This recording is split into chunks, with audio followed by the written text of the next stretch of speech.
Today we're going to be looking into something that I get a lot of requests for, which is a video about how the under tray of the car works and the diffuser and things like that.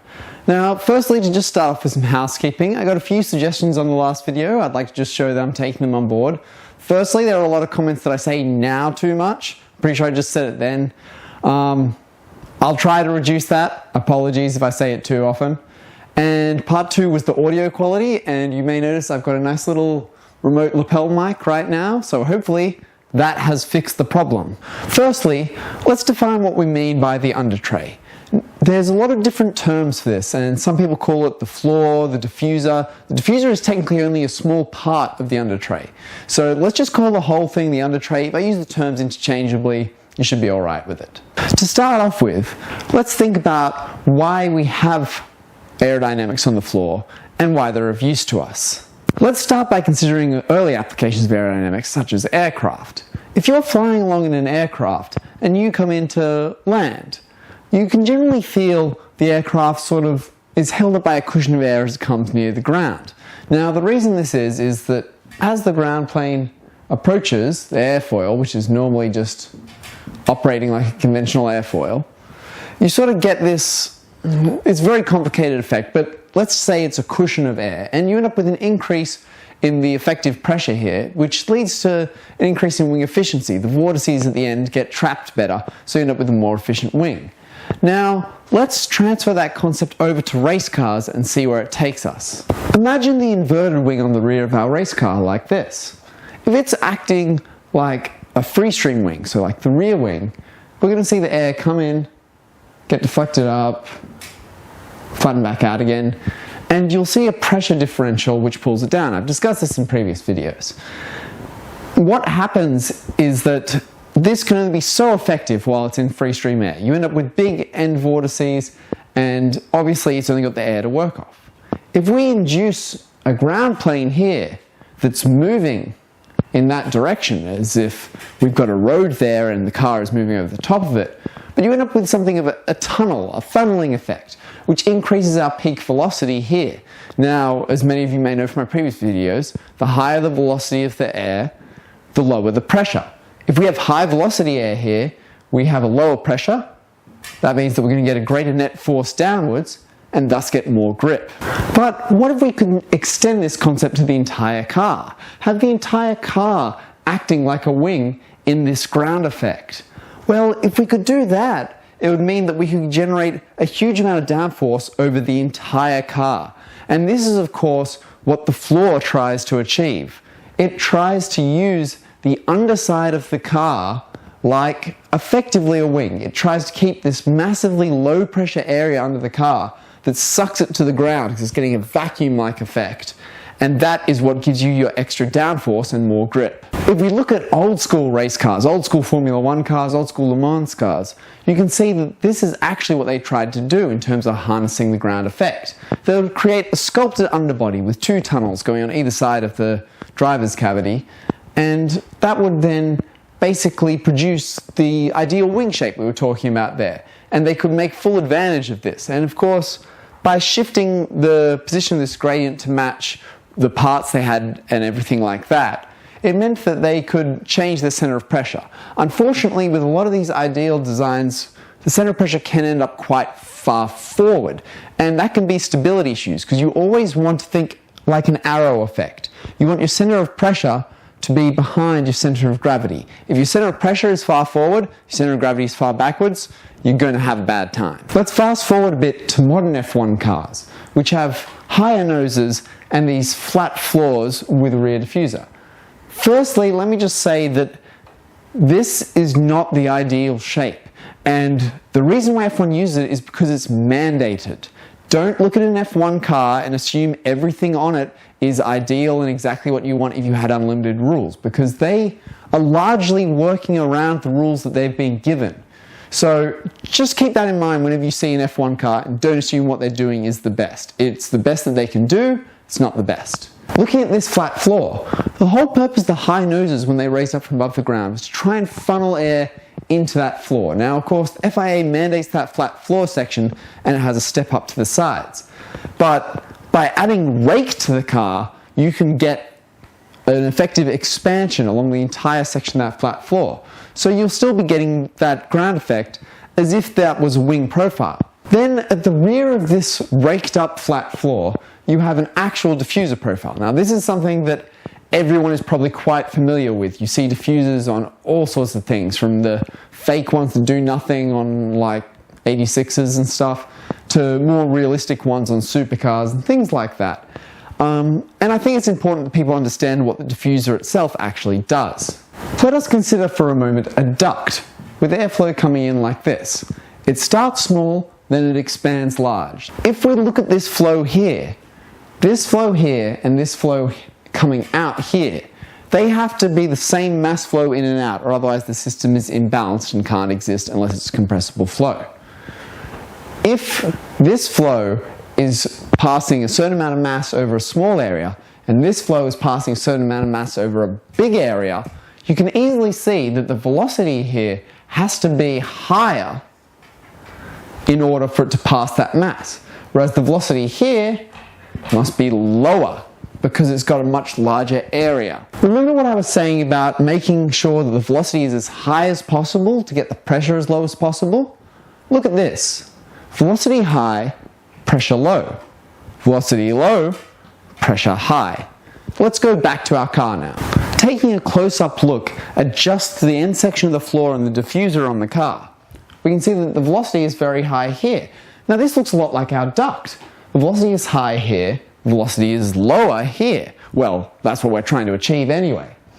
This floor is moving at a notable pace, so we can use this to help us keep these velocities high. But of course, what you got to remember is that the floor is still going to be moving at a slower velocity than you want the air, because if that was the case, you'd just be going through stationary air and it wouldn't be ideal. If we consider a car, we know that behind the car, we're going to have a low pressure region of air. It's just basically moving through the air like that. So this area is low pressure trying to suck it back. If we then refer back to our diffuser, we can see we've got a low pressure here trying to suck it out. But we don't want a low pressure behind the car because it's kind of draggy. So we want to expand our low pressure air from under the car to a higher pressure air to fill this gap here. Now this is what the diffuser exit does. It takes our low pressure underflow and expands it out to high pressure mainstream flow. That is what allows it to be more efficient. It's low drag because it's filling in the air behind the car, but it's high downforce because we've got this big surface area under the car where we're getting a lot of downforce from it. Of course, running a diffuser of this style instead of the more ideal style is not without its complications. If we have a flat floor with a steep kick up at the end and use rake to generate most of our downforce, we can see that there's a bit of a problem. As we come around this corner for the kick up, we're going to end up with the flow being accelerated as it comes around the corner, much like it's accelerated when it comes around a wing. Now this ends up with your peak low pressure being towards the rear, and this can actually move your CP really far rearward. This is why you see so many car teams trying to get their aero balance forward, particularly ones with near 50-50 weight distribution, things like time attack cars and stuff like that. They are always trying to get that aero forward, whether it's Canards, massive front splitters, starting the tunnels halfway under the car. I don't know if anyone's had a look at some of the S15s at World Time Attack, but their tunnels start so far forward it is borderline insane. Anyway, if we think about the front splitter on the car, if this is the front of your car, and then you have your splitter out here going back into your under tray, so there's driver cabin, we can see that as the air comes in, we're going to end up with a high pressure area just here, right? So this is all going to be high pressure air that's stagnating against here. Now this will press down on here. So we have our little stays coming out to there.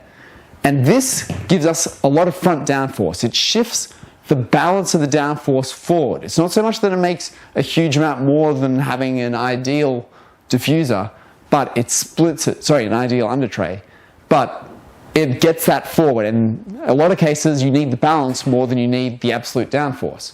There's no question that in a lot of these cases, you could improve the overall downforce of the car by opening up the front airflow. If you look at a Formula SAE car, you'll see that almost all the diffusers on those guys, and they're a very unrestricted aero class, they're all open at the front. And that's to get as much airflow under as possible, keep the efficiency high, keep the downforce high. So if we ran our splitter up like this, we probably would see a slight improvement in downforce over the whole car, just because we're getting better quality airflow in here, more volume of airflow, so we're going to see a faster acceleration to high speed under the car. And because we're seeing this big area change, that high speed is going to mean more low pressure, and it's going to be a bit less draggy because it's not having to pull as hard from the rear. Things like that make it more efficient. But you've got to think about your cooling constraints.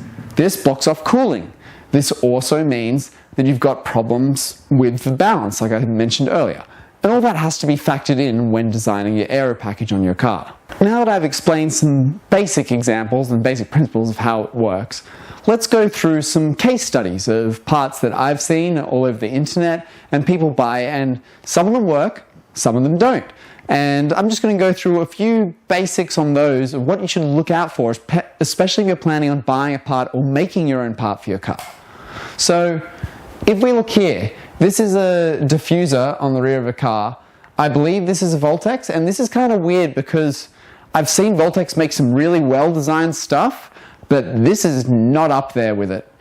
We can see that on the back of the car here, we have an exposed under tray, and things like air dams. People might be familiar with air dams. They're a big wall you put down the front. And the air dam basically is designed to stop air from getting into your under tray. Now this is used in cases where you don't have a flat underbody, you don't have a smooth underbody. I believe NASCAR runs something like that, because I don't think they're allowed to run under car panels. I don't know, I'm not too much up on NASCAR. But basically you're trying to stop the airflow from getting underneath because it's just not clean. Now, if we look at that, we can see that the airflow is not clean. And if we look here, this is actually stepping the wrong way, and then it kicks up to the actual diffuser. Is this going to do anything?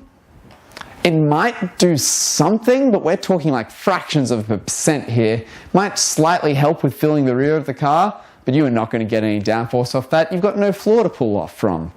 If we look at this diffuser on the rear of a BRZ here, we can see that it's actually quite a flat angle. If we look at the stock diffuser, well, stock diffuser above it, we can see that the angle is severe. This is something that a lot of people don't seem to understand about diffusers. You actually can't get that much angle out of them. They separate really easily. I was actually talking to one of my friends who's a cornering researcher and another one of my friends who's ex-F1. And we were talking about the diffuser profiles in F1 cars. And they actually are running a strange diffuser profile, some of them. So they have a straight profile. Obviously this is raked, and then instead of it being smooth kicking up, it actually kicks immediately up and then down. Now, I couldn't quite get out what the exact purpose of this is, but the general gist I got was that you sort of separate and get a recirculation bubble here, and then it comes up and then goes nicely. I don't quite understand that. I think I'd have to see the actual analysis on that to know what it is. But just be aware that strange diffuser profiles like this exist. But they're all still low angle. You won't see an extreme angle diffuser being very effective. Moving back to front diffusers. There's the front diffuser off, I believe it's an R35, judging by the look of the grille. If we look at this under tray, we can see that we're going to get a bit of an advantage by streamlining the under engine area here, making a flat floor through there. But if we look at these side channels, look at where they're venting.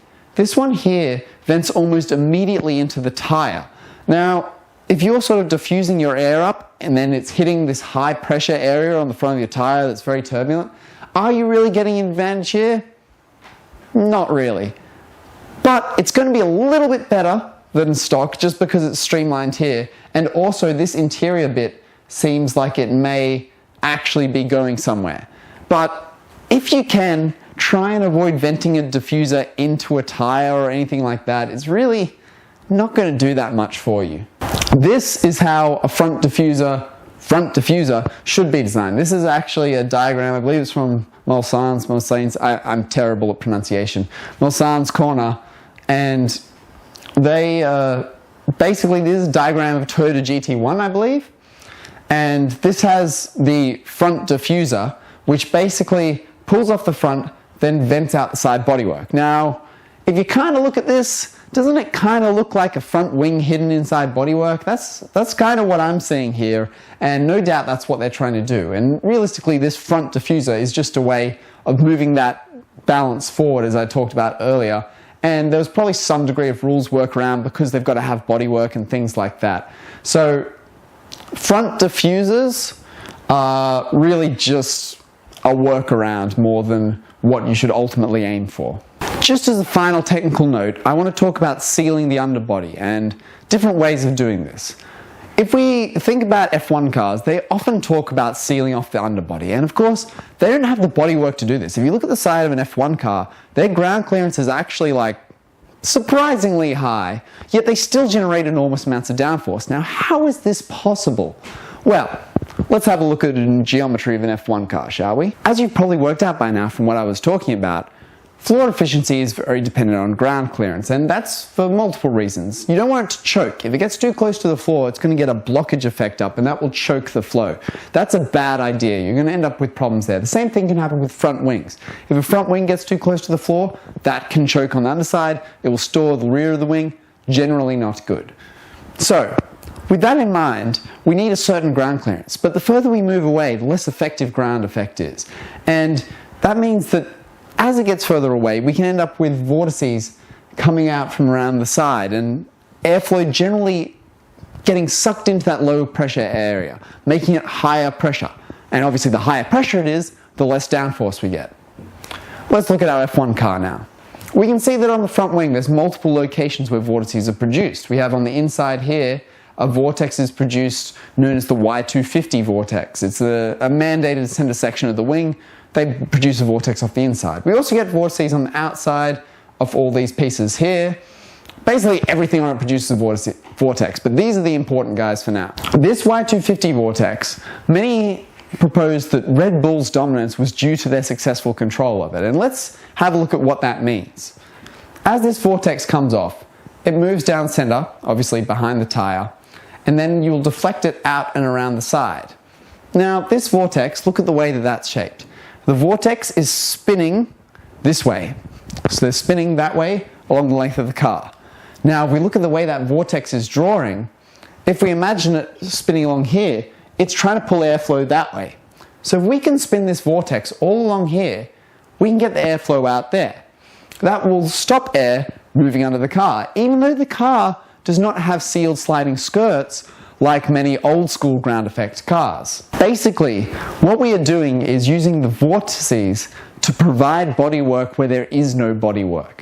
And through that, we can control the flow along here better. We can basically block off flow from entering the underbody and thus make the underbody far more efficient. As an aside to that, I've heard many people explaining to me, and even I've given this explanation to people sometimes, and the more I think about it, the more I talk to very knowledgeable people about it, the more I think it's wrong. People say that canards produce vortices that seal off the underbody. Does that make sense? If we look at a canard on a car, as we can see here, we've got some canards here. Think of the way that the vortex rotates. This is going up, so the vortex is rotating that way. So we've got a vortex going in like this down the side of the car. Now, extrapolate that rotation. Wouldn't that be forcing air into the car? But really, that's not what's going on, because if we look at where the canard is, it's deflecting the vortex up pretty high, like it's going up here. Really, it's not going to have much effect on what's below there. It's not going to affect down here. I spoke again about this with some of my cornering researchers, and this wheel here, you'd think that that vortex will block that flow, and we've generally agreed that this vortex would be good for blocking off the wheel flows and keeping the flow attached down the car. But the consensus we came to is that really it's not going to do anything for the floor. It's rotating the wrong way, it's in the wrong location. You'd be better off with generators down here or perhaps here, but your odds of surviving the wake of the tire are pretty minimal. And you can see on some time attack cars and stuff, generators located down here. And they probably are actually doing something for the floor. And in the same way that you sometimes see floor kickdowns here, sort of bending around the side. And that could be doing something for the floor as well. But really, don't think of canards as sealing off the floor. I'm actually thinking of doing another video on canards themselves and other trimming devices, so let me know if that's something that interests you. So that's all from me today. Thanks for watching. I hope I did cut down on the now a bit, and I hope the audio quality is a bit better. I figure this video might get some dislikes just from people disagreeing, because some of this stuff is stuff that they've always been taught is one way and I'm showing it as another. And I really hope that you can actually think about it and see why it is this way, and not in fact the way that you'll see in some popular publications that may not be as scientifically accurate as you perhaps think. So if you have any video requests, just throw up a comment, I'll see what I can do. Any questions, throw up a comment, I'll see what I can do. Thanks for watching, and hopefully I'll see you next time.